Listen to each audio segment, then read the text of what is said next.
Pemirsa, puluhan bangunan aset milik PT Flowbamor mangkrak dibangun, 9 miliar dana lenyap entah kemana. Komisaris Utama PT Flowbamor Samuel Haning minta aparat penegak hukum usut aliran dana mangkrak pembangunan puluhan bangunan ini.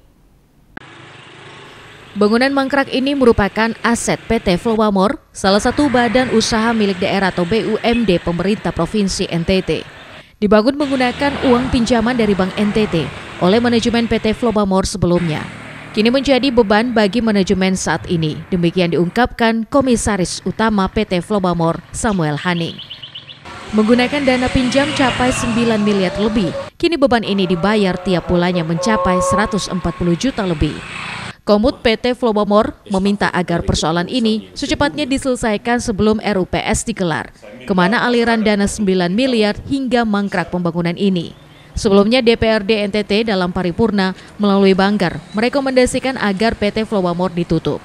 Samuel Haning meski menyayangkan rekomendasi yang tanpa memperhatikan nasib karyawan, juga menduga ada upaya menutup-nutupi kasus mangkraknya bangunan ini dengan DPRD NTT merekomendasi menutup PT Flowbamor. Membiarkan saja terus-menerus tanpa dilakukan investigasi oleh aparat penegak hukum untuk melakukan penyelidikan dan penyidikan kasus ini.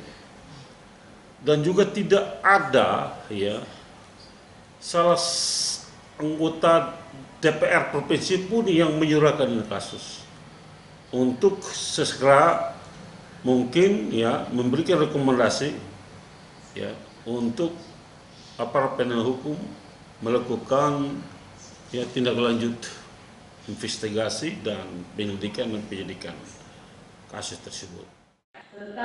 Samuel Haning menambahkan pihaknya sudah berulang kali memberikan data ini kepada Komisi 3 DPRD NTT agar ditindaklanjuti, namun sama sekali tidak direspon.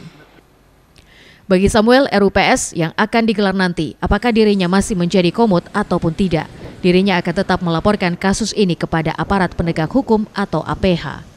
Dirinya berharap APH nanti memanggil dan memeriksa anggota DPRD NTT atas mangkraknya bangunan yang menjadi aset PT Flowbamor yang dibangun menggunakan dana pinjaman hingga PT Flowbamor terlilit hutang 9 miliar. Dari Kupang, Oktobala, tim iNews melaporkan.